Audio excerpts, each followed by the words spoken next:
I'll quickly start with a welcome, and I'll edit out any weird, awkward silences and all that kind of stuff. There'll be no weird, awkward silences. We're going to be talking rugby.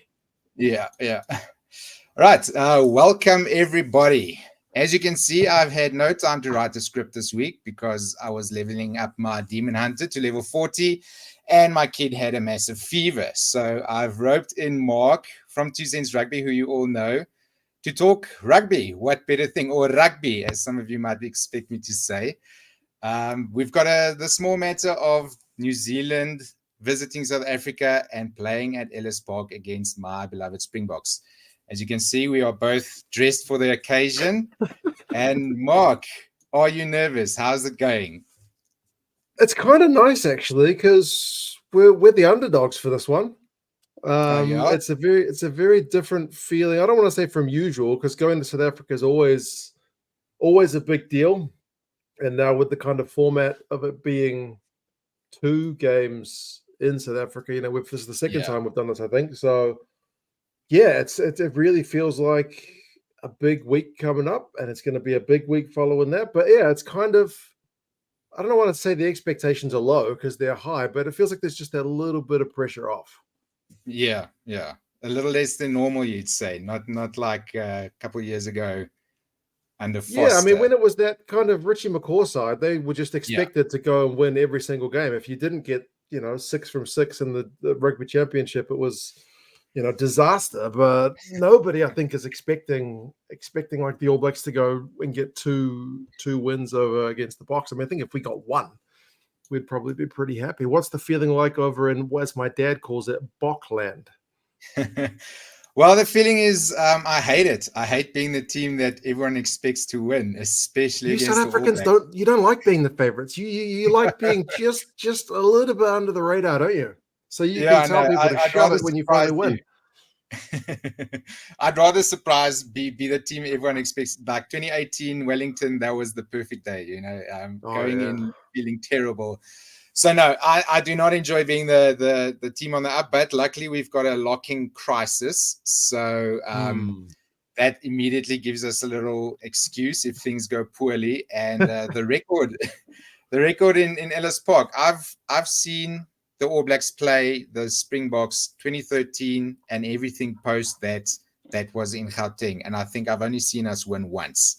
So I'm hoping that this weekend, the tickets have just gotten more expensive. I haven't spent over 1,000 Rand to watch another loss. This time, unexpected. So, it's very exciting times.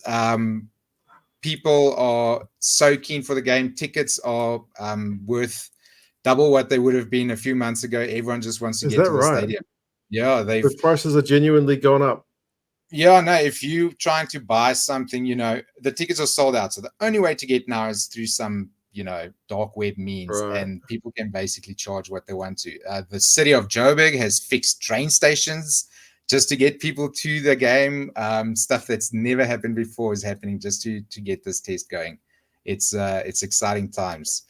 Over here in New Zealand, they seem to be writing a little bit, I don't want to say like distraction pieces, but they seem to be like, they're talking a little bit of smack about like, oh, Ellis Park is a really dangerous place to go to. That's why this game's being played in the afternoon. Like, you've been there. What's it like around Ellis Park? I mean, I can see why people are scared of it. I go often, so I'm not scared. I know the area. I know what it looks like. It's never a surprise for me. Yes, it is not in the best area in the world, but I mean, it's a CBD. Any central business district of any city is basically dangerous. So I just see it as it's kind of ugly. It's not any worse than any other place. If you are at a massive concert anywhere and you walk out drunk, you are a target for pickpockets and all that kind of stuff. So for me, it's not such a big deal. It's just ugly, really. That's the only part of it that people might construe as wrong. So here in Auckland, we get news articles about our CBD being unsafe, but Eden Park is not in the CBD, so the two aren't linked. But if we did have a downtown stadium, I'm sure they would be linked. Yeah. So we've had this like dream for years. Just north of the CBD, you get into a much nicer part of Joburg, and just north of that, below the split between Pretoria and Joburg, We've wanted a stadium there for years, but it's billions of rands, and anything Ellis Park level. I'm going to make my other South Africans very angry now, but there isn't a stadium, maybe except DHL, the Stormers Stadium, that comes close to Ellis Park in terms of like being a stadium. Loftus, you go. No, it's a school pavilion. It's Come full on, pavilion. man. Loftus seats like 50,000 people. Yeah, but I could tell you, I've been now with a URC final and a couple of Bok games, multiple Bok games there where if it's full there's not enough bathrooms. So halfway through the match, you need to go at halftime to the bathrooms.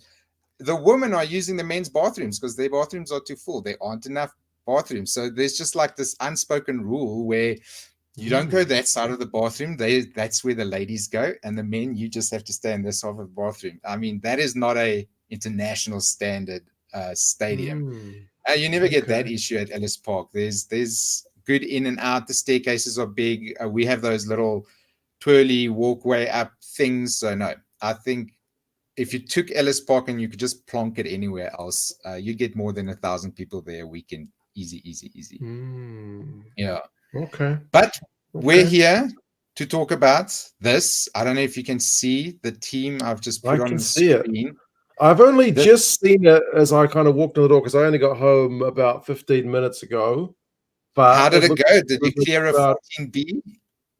Oh, yeah, I managed to get up in 18 that I hadn't been able to do in one go before. So I'm immensely proud of myself. Oh, nice. And the hands, are they happy? Are they torn to bits? Well, the fingers are feeling it, but that's a good thing.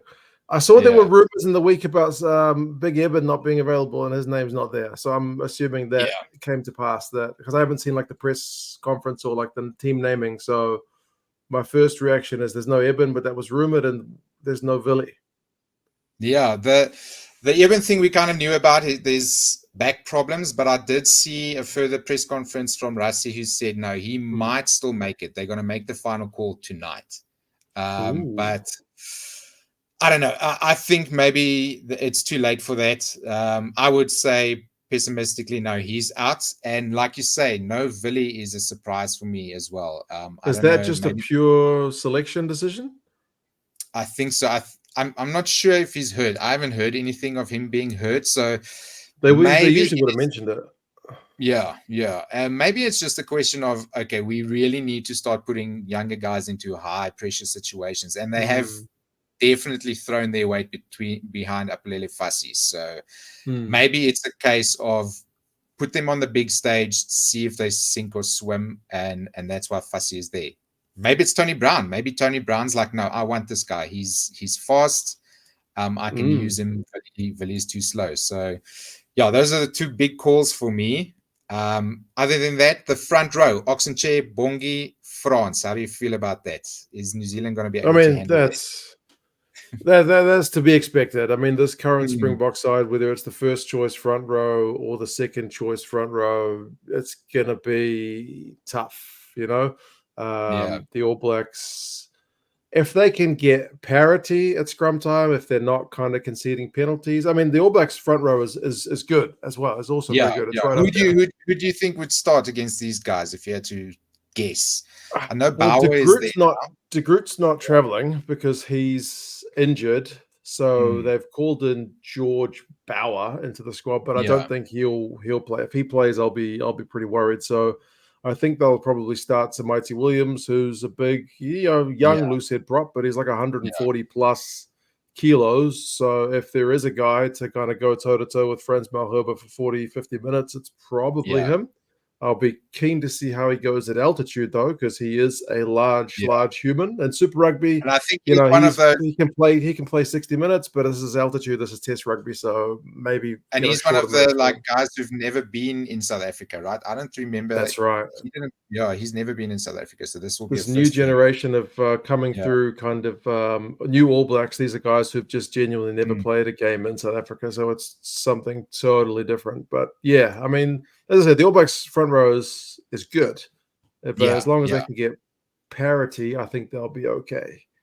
I think, probably the only team that could match South Africa last year was the All Blacks team.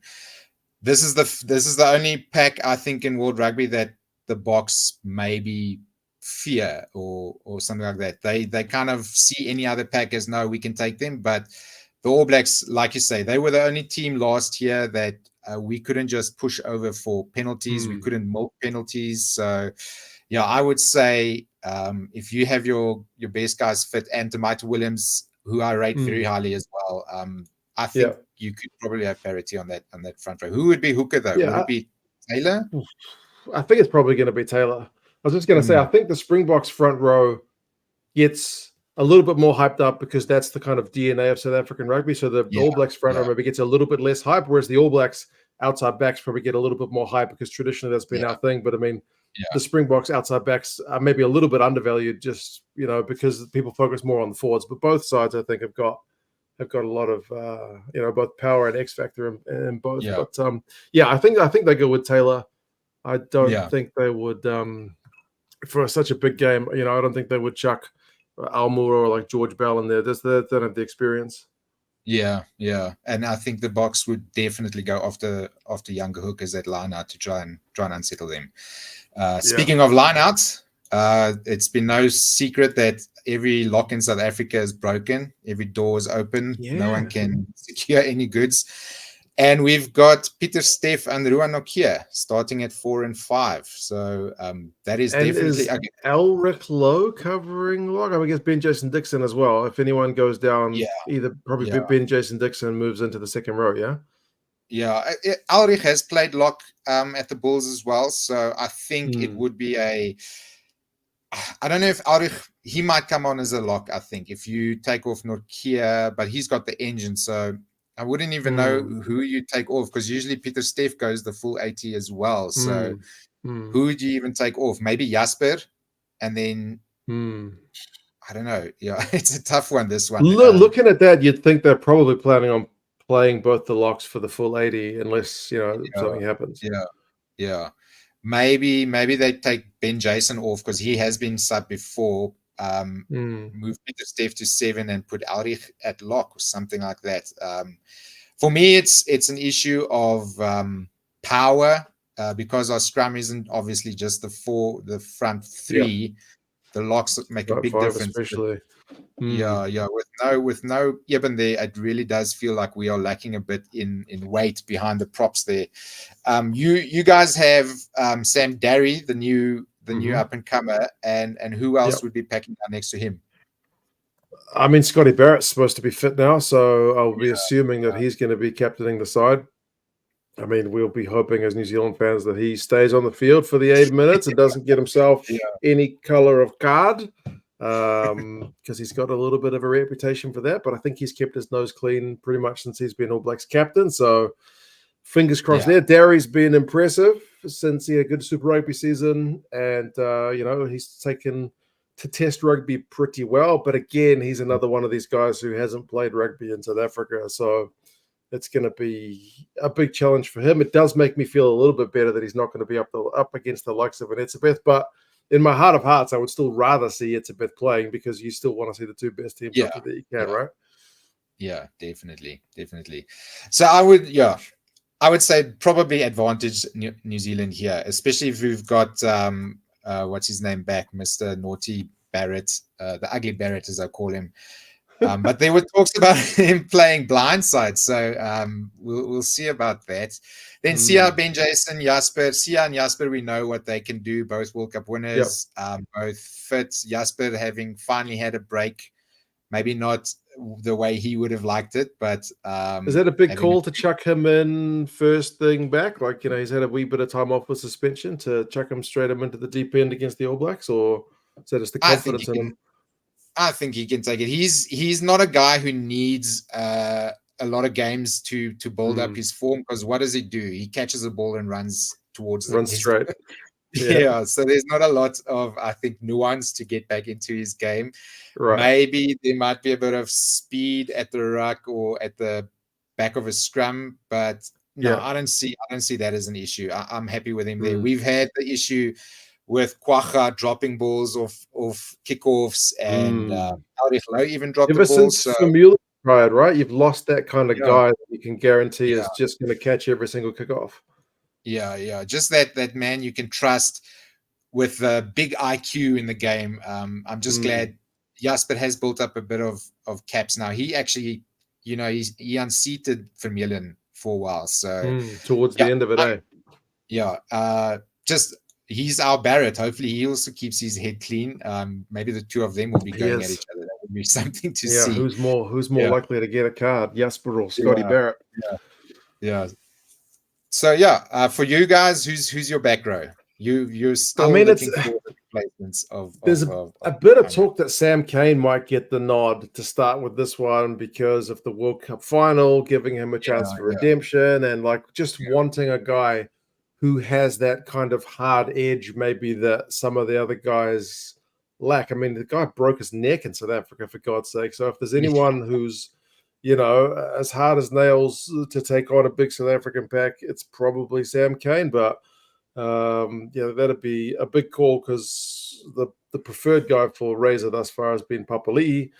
I mean, maybe they do both because they can play, they can fill in with 6, but we haven't really got, at the moment, that thing that you guys have got, the likes of a Ben Jason Dixon or a Peter Steff, that kind of big, hybrid lock, loose forward, number 6 that's been impressive. They tried Finau because he can play lock as well in a pinch, but he's not really. He can bother 10s as well. I've seen him. He times. Yeah, he can. But it's like someone needs to tell him, dude, you're a big man. You need to run hard at those guys because he's just been a little bit passive in the couple of games he's got. So it's been. He's kind of lost a bit of lost a bit of credibility in his first couple of games under Razor. So he's lost his starting spot to Ethan Blackadder. So we've got a lot of guys who are kind of more like open sides with Papali'i, with Kane. I mean, you could even argue Savia, even though he's transformed himself into a great number 8, and then Sam Cane as well. So do they go with just a bunch of guys who are going to make a heap of tackles, or do they try and get a bit more size into the back rows? Is going to be a question for Razor selection tomorrow. Yeah. And 6'2", do you think, just to try and counter the high altitude and the massive physicality? Yeah, maybe. I don't think has Razor gone 6'2" yet. I don't think so, right? I don't think he's had to. No, I don't think he's faced a team that requires it actually. Yeah, I think he's gone 5'3" with pretty much every other lineup he's picked. So it'd be a big call if he does go 6'2", but he's certainly got the guys. Yeah, he's got the guys who can switch around to different positions. So should be able to handle that.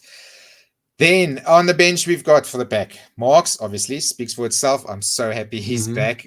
I really, really missed him. Gerard Steenekamp, the new young prop who's been making a name for himself. And then old reliable Vincent Koch. So that will be probably 45 minutes, depending on how the game's going. They'll come on. Marco van Staden, he's been the guy taking over from Sia Kolisi most games. Yeah. That's right. Ulrich Lowe, who we don't know if he's going to be at lock or 7. And then Kwagga Smith, Mr. All Action, who's there to cover every position. Number 8 probably, but he can cover anywhere, can't he?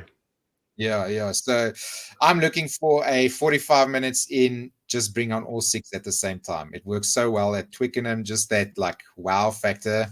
I'm sure it'll get the crowd going. I'll be screaming my head off for when it happens. And I think, this is a perfect little place to test some new guys, and there's some older guys who can guide them around.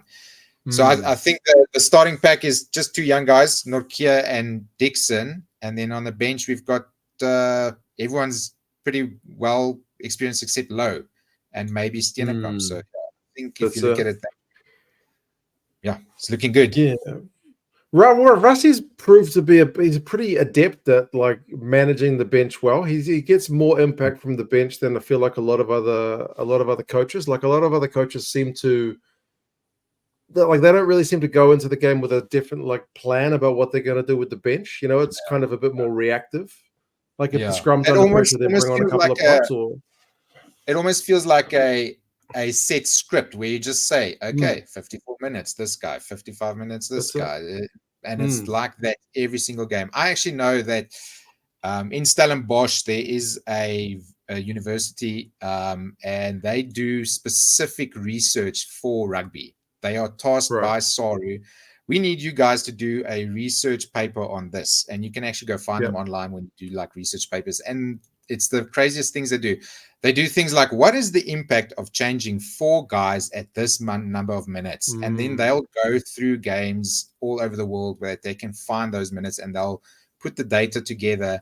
And then you can actually see PDFs where the conclusion is, yes, it makes a difference. And then months later, the box will actually implement those types of those things. They use that kind of data. They have their own team of researchers finding things like this. And I think this 6-2 thing and replacing all your players immediately, there is a research paper that kind of shows that it works. Yeah. Right. So okay. Well, that feels right, because it definitely feels like they've gone from, because I was having a look today back at all the games from 2018 through till now. And Rusty definitely used to seem to be a bit more piecemeal about the way he would bring on substitutes.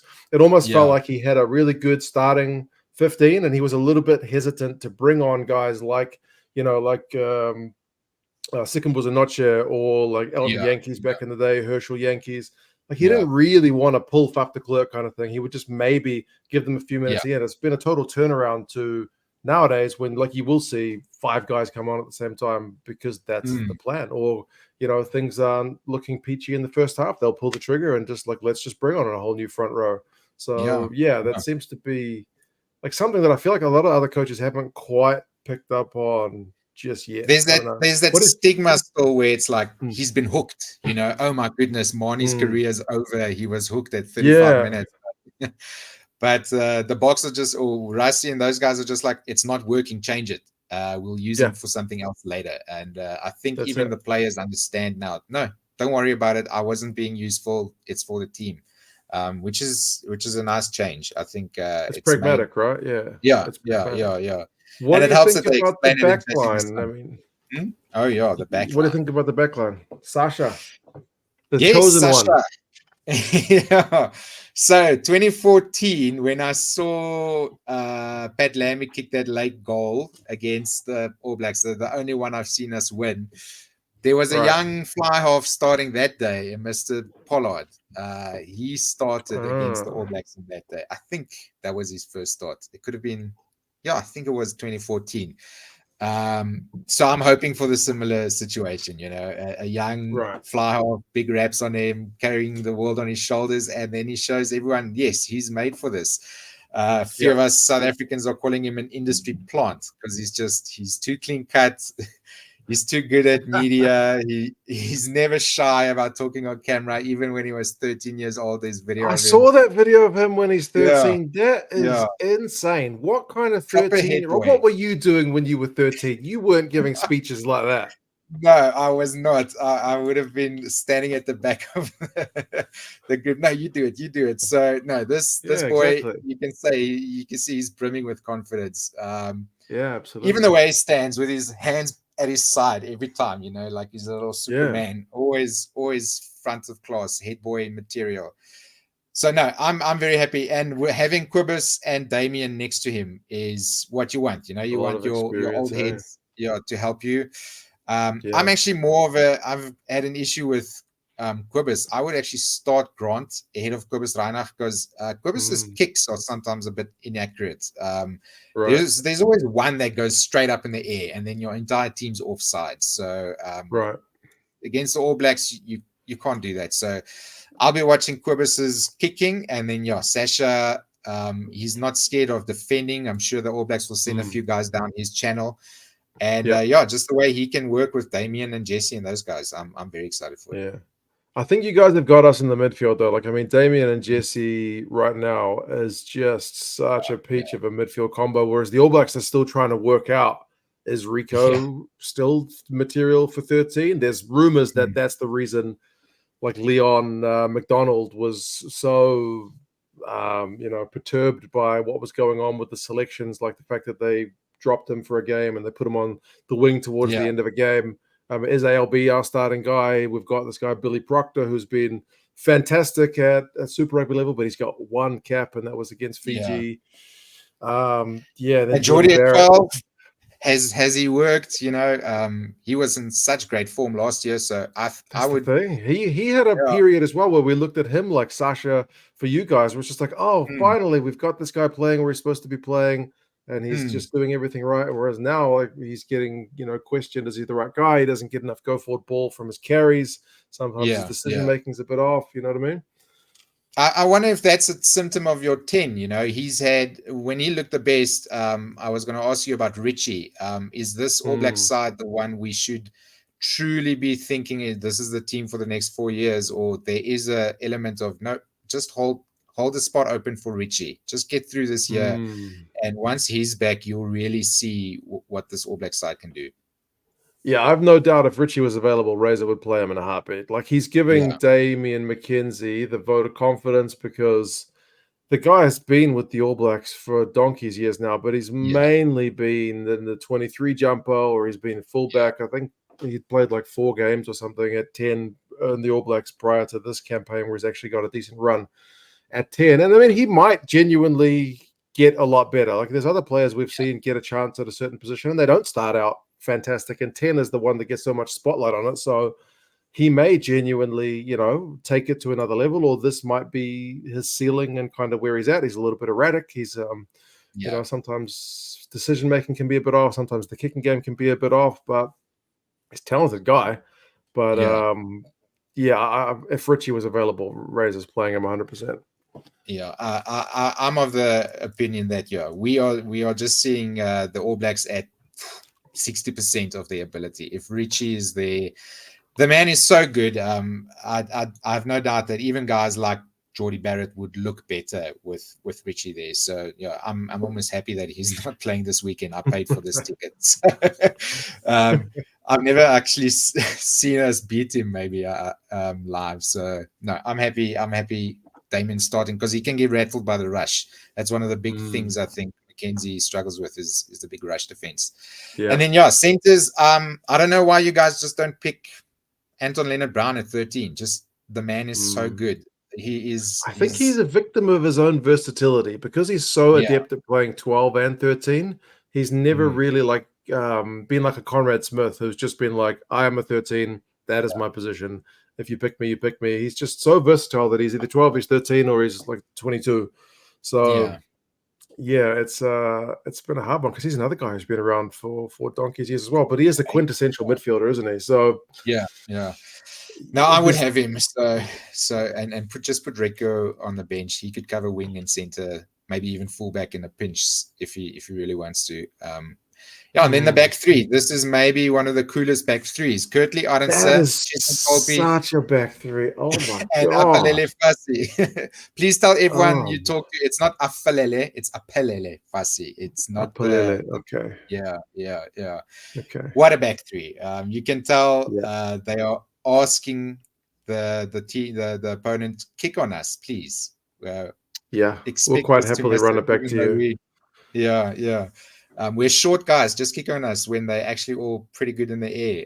So that is proper gas, man. Unbelievable. The footwork of those guys. But we obviously haven't seen the All Blacks team yet, but I mean, the All Blacks have got some good wingers as well, but I worry, like Caleb Clark, is he going to get stepped by Cheslin Colby? Because that footwork is something else, man. Yeah, and then Jordan as well. He's going to be hopefully back. He is back, I think, and healthy, so we should see. Yeah. Will Jordan's in good form, and he's scored a few tries against the Springboks in the past. So he's going to be there on the wing, you would think, despite the fact that Razor just a few weeks ago, I think, was saying that prior to his first game in charge, said he saw Will Jordan as a fullback, and at the Crusaders he pretty much played him always at fullback. But but that's what the All Blacks always had, is 2 fullbacks at the back. So why not have him on the wing as a fullback, and Bodie can be your level-headed, grown-up, keeping everything. Playmaking guy who can step in at first receiver. He can potentially help deal with the rush defense. So I would be surprised if it's not Bodie at 15. Will Jordan on the right wing, and probably Caleb Clark on the left wing. Is Seville Reese there? Is he injured? I can't remember if he's on the plane or not. No, I think they just kind of dropped him after the loss to Argentina. So with Will Jordan kind of coming back fit, because I think Will Jordan might have been on the bench for that game once he got fit. It's he's like, along with Artie Savia and then Captain Scott Barrett, one of the first names off the team sheet's Always on the pretty much sheet. going to be Will Yeah. Jordan. So Yeah. yeah. All right. Yeah, and then we have Grant Williams, who's been a fixture on the bench now for a while. Very fast, very good boot. You'll notice his kicks have come along very well. And Andre Pollard is now our player 23, not Willie Leroux, it feels like this is an insurance policy more than anything else. He has not looked good for me running the back line under Tony Brown. He seems a bit awkward, like his hands aren't quick enough. Right. But I think this is it's 72 minutes. We need to slot a 55-meter goal to win it or go in the lead by a point. Bring Andre on. That's for me what it was like. Who would be your backline replacements if you were to go? It would be what? I mean, I would imagine they're going to put Ratsama, who is the kind of young up and coming halfback, as the replacement halfback, because it would be a lot of New Zealand fans would like to see him in the number 9 jersey because he's got a little bit more zip about him than like TJ at 9. But I think it might be a bit much to ask him to lead the side for a number 9 at Ellis Park in a game like this. Razor's bold enough to pick him at 9, but I still think he'll be on the bench. And then who do they put? Maybe if ALB doesn't start, he fills out on the bench. If Rico's at 13, maybe it's Rico on the bench. Yeah. I feel like the Box bench is going to have more impact than the All Blacks one. Just without having seen the All Blacks lineup, I feel like that's potentially going to be a decisive factor anyway.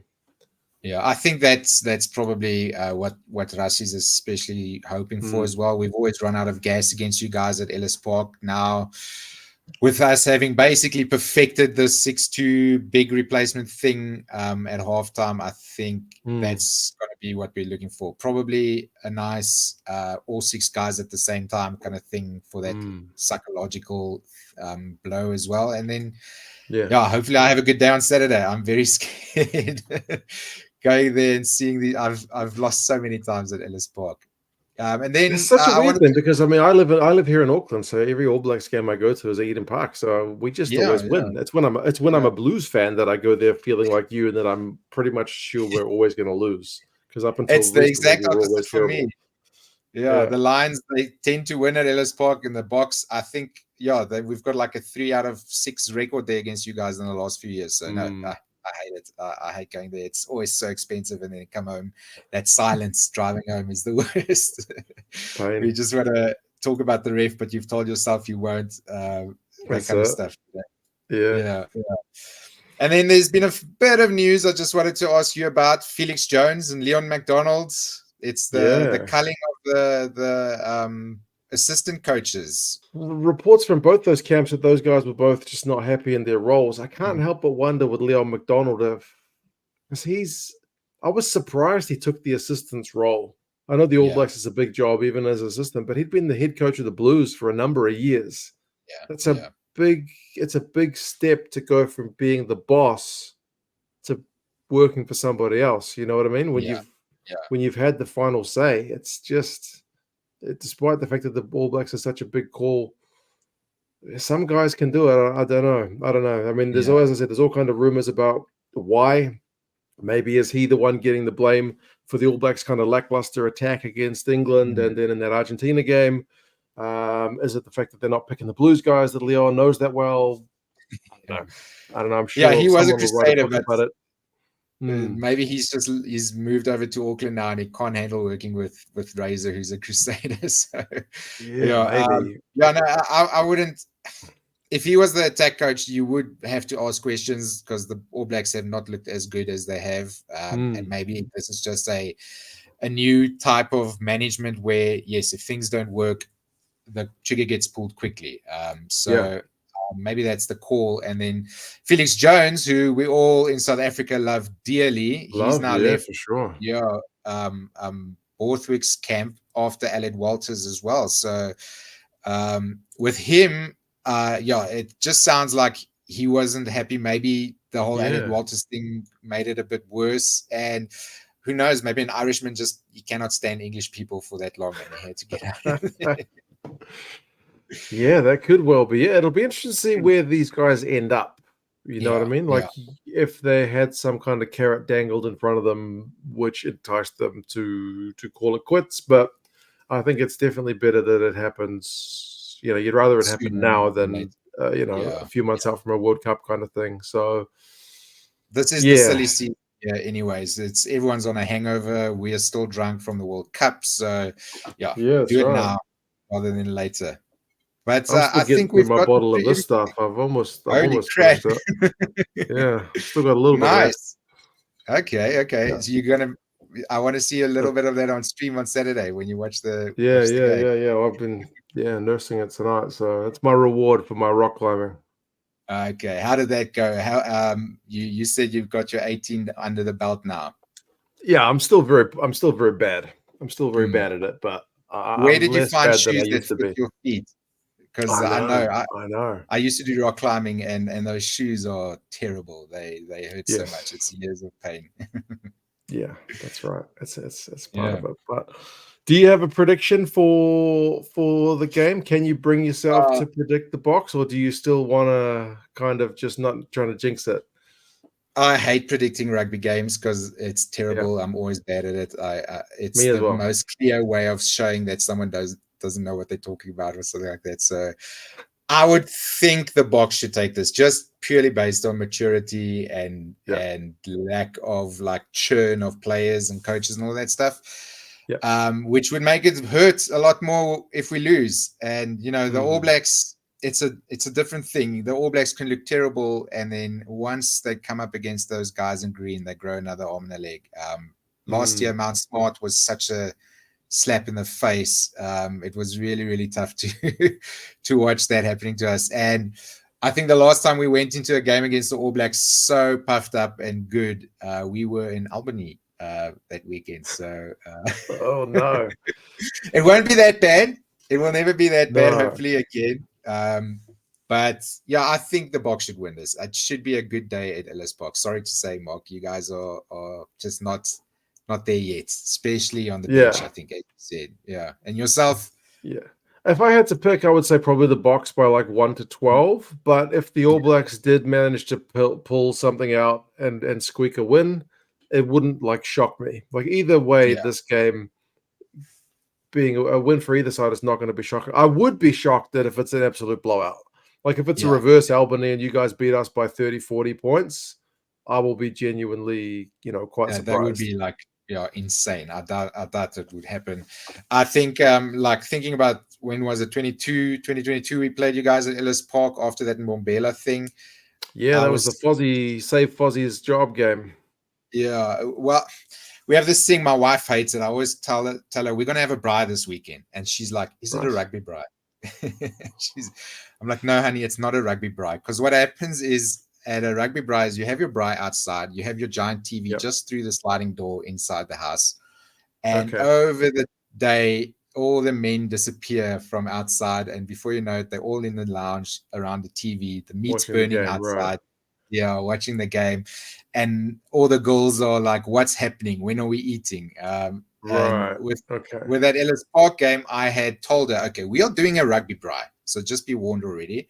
I live very Right. close to Ellis Park, so I had the planes flying over the house. I could hear the crowd almost and the fireworks going, and my mates were all there. It was the best day until I think you guys were 23-3 up or something like that Yeah. after a few just like 20 minutes, and we Yeah. lost, and everyone went home. Yeah. We didn't even have dessert. So Oh I'm man. hoping that doesn't happen again. Yeah, see, that's another game where we were really expected to lose. You guys were big Yeah, time favorites with that one as well. This is the game that Fozzie's gone.